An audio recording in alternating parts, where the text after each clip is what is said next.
Hello everyone, welcome to Lost Forum. I am Rohini and let's continue our TOPA series. आज हम देखेंगे mortgage में section 59। Last video में हमने complete किया था मॉर्टगेज के टाइप्स क्या होते हैं, सो बहुत डिटेल में हमने डिस्कस किया था। ओके, तो आज देखते हैं सेक्शन 59। तो सेक्शन 59 क्या कह रहा है? Mortgage when to be assurance, मतलब ये बताता है कि मॉर्टगेज जो है कब इफेक्ट में आ सकता है। ठीक है, ये बता रहा है। अब देखिए, मॉर्टगेज को इफेक्ट में आने के लिए ये कंपलसरी है कि रजिस्टर्ड होना चाहिए वो मॉर्टगेज की डीड। ठीक है, अब पहले के टाइम पे क्या होता था, देखिए ये तो बहुत पुराना एक्ट है, टीपी है, ठीक है, इसीलिए वो खैर अभी तो ये कंडीशन जो है, अगर पहले देखिए क्या होता था कि अगर 100 रुपए से ज्यादा का अगर मॉर्टगेज डीड है या मॉर्टगेज किया गया है तो वो आपका इफेक्ट में तभी आएगा जब वो रजिस्टर्ड किया गया हो, तो उसका रजिस्ट्रेशन होना बहुत ज्यादा जरूरी है। अब रजिस्ट्रेशन कैसे होगा? साइन करना होगा, 2 विटनेस जो है अटेस्ट करने होंगे, तो ये हो जाएगा। But not valid in a title deed. अब ये जो है रजिस्ट्रेशन वाली जो चीज है वो टाइटल डीड में मैंने क्या बताया था कि आप आपके डॉक्यूमेंट्स जो है वहां पे जमा करते हो। अब जब डॉक्यूमेंट ही आप जमा कर रहे हो तो उसे रजिस्टर्ड करने की जरूरत नहीं होती है।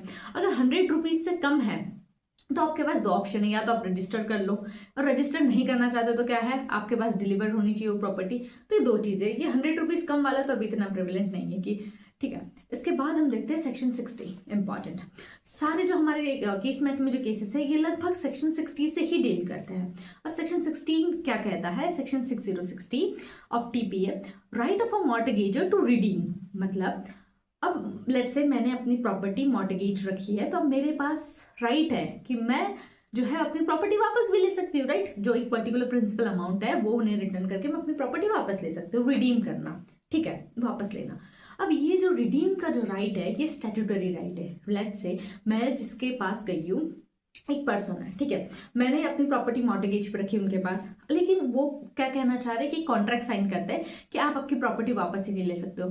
तो कोई भी अगर मैं कॉन्ट्रैक्ट भी साइन कर लूं उनसे ना, तो भी मेरा जो राइट है रिडेम्पशन का वो मुझसे नहीं छीन सकते। क्यों? क्योंकि ये स्टैट्यूटरी राइट है हमारा। तो स्टैट्यूटरी राइट ये जो है इक्विटी, गुड कंसाइन, इस प्रिंसिपल के बेसिस पे है, तो कोई कॉन्ट्रैक्ट भी जो है आपके राइट टू रिडेम्पशन को नहीं छीन सकता है। ये क्लियर है? अब ये जो है लेट्स से, अब मैं अपनी प्रॉपर्टी रिडीम कब करूंगी? देखिए, अब जब जो पैसे मैंने, जो प्रिंसिपल जो या मॉर्टगेज मनी जो मैंने लिया है, मैं उनको रिटर्न करूंगी। ठीक है, मैं अगर वो पेमेंट कर देती हूँ या रिटर्न कर देती हूँ पैसे, तो मैं अपनी प्रॉपर्टी को रिडीम करने का राइट मेरे पास आ जाता है, राइट?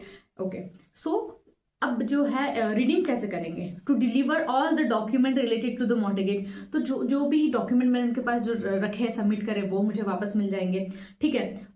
और मैंने अपना जो पेमेंट, जो मनी मॉर्टगेज, ठीक है, मॉर्टगेज मनी जो है दे दिया सारा, तो जो डॉक्यूमेंट लिए वो मुझे वापस रिडीम हो जाएंगे। अगर मैंने पोजीशन उन्हें दिया है तो पोजीशन मुझे वापस मिल जाएगा।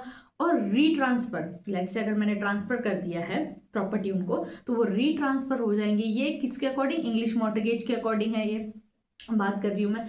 रीट्रांसफर नहीं कर सकते तो हम उन्हें बोलेंगे आप रिटर्न में क्या कर दीजिए, एक्नॉलेजमेंट लिख के दीजिए। क्लियर? अब ये जो है मेरा राइट जो है ना, ये एक्सटिंग्विश नहीं हो सकता। कौन से राइट की बात कर रही हूं मैं? रिडीम के राइट की। जो राइट ऑफ रिडम्पशन है वो एक्सटिंग्विश नहीं हो सकता। लेकिन हर सारी चीजें एब्सोल्यूट में नहीं होती, तो यहाँ पे भी एक प्रोवाइजो आएगा जो क्या कह रहा है कि अगर लेट से कोर्ट ने कोई डिग्री पास कर दी, कोर्ट ने डिग्री पास कर दी कि आप रिडीम नहीं कर सकते, तो फिर मेरा रिडम्पशन का राइट चले जाएगा। या तो ये जो मेरा जो राइट टू रिडीम है ये एक्सटिंग्विश कब होगा? मैं पे ही नहीं कर रही हूँ अपना अमाउंट, तो ऑब्वियसली मैं तो रिडीम नहीं कर सकती हूँ ना फिर, या तो कोर्ट ने डिग्री पास कर दी। ये 2 चीजों पे, ठीक है। अब देखिए, मैंने बताया था कि बहुत बार ऐसा होता है कि मैंने एक टाइम फिक्स किया है कि मैं बोलूँ कि जी 6 महीने के बाद में मैं आके आपको सारा पैसा रिटर्न कर दूंगी, आप मुझे मेरी प्रॉपर्टी जो है वो ट्रांसफर कर दीजिएगा, ठीक है। अब फिक्स्ड मैंने टाइम पीरियड किया, मैं नहीं दे पाई, XYZ रीजन, कोई भी रीजन की वजह से मैं जो फिक्स टाइम मैंने किया था उसी टाइम पीरियड के अंदर मैं जो है उन्हें मनी नहीं लौटा पाई, मॉर्टगेज मनी नहीं दे पाई, ठीक है। तो क्या है, स्टिल मेरा राइट होगा रिडम्पशन का। ऐसा नहीं है कि टाइम चलेगा तो मेरा रिडम्पशन का राइट भी खत्म हो जाएगा, नहीं, आपका स्टिल जो है रिडम्पशन का राइट बने रहेगा।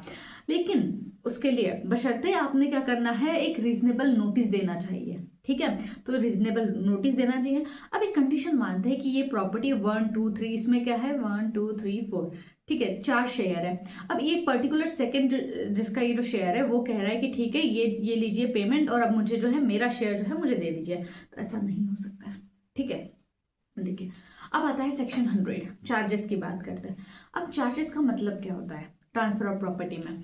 तो चार्जेस कहीं ना कहीं एक तरह से सिक्योरिटी है, ठीक है। एग्जाम्पल के थ्रू समझाती हूँ कि यहाँ पे देखिए फादर है, फादर की प्रॉपर्टी जो है सन ने क्या करी है, इनहेरिट करी है, इनहेरिटेंस के थ्रू सन को मिली। अब सन इसकी एक वाइफ है, तो यहाँ पे ये जो प्रॉपर्टी है उसमें जो वाइफ का क्या हो जाएगा, एक चार्ज हो जाएगा प्रॉपर्टी में, ठीक है, क्योंकि मेंटेनेंस तो मिलेगा ना भाई को उस प्रॉपर्टी से। ओके, तो ये होता है चार्ज का मतलब। और एक एग्जांपल के थ्रू समझा देते हैं।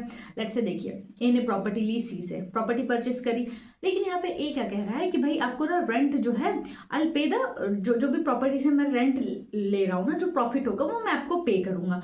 तो यहाँ पे जो है चार्ज, यहाँ पे जो सी जो है वो क्या है, उसके फेवर में चार्ज है, ठीक है, प्रॉपर्टी के काइंड ऑफ सिक्योरिटी है। अब लेकिन जो चार्ज वाला कॉन्सेप्ट होता है ना, कभी भी किसी भी ट्रस्ट पे अप्लाई नहीं होता है, ठीक है। मैंने एग्जांपल के थ्रू समझा दिया, अब लीगल लैंग्वेज में देखते हैं चार्ज का मतलब क्या है। चार्ज जो है section 100 of transfer of property act से डील करता है। चार्ज का मतलब है immovable property of one person by the act of the parties और the operation of the law. दो चीज बोली, या तो पार्टीज का एक्ट या तो operation of law. Made the security, क्या कह रहा है, security for the payment of money to the another and the transaction does not amount to the mortgage. ये मॉर्टगेज नहीं होता, एक काइंड ऑफ सिक्योरिटी होती है।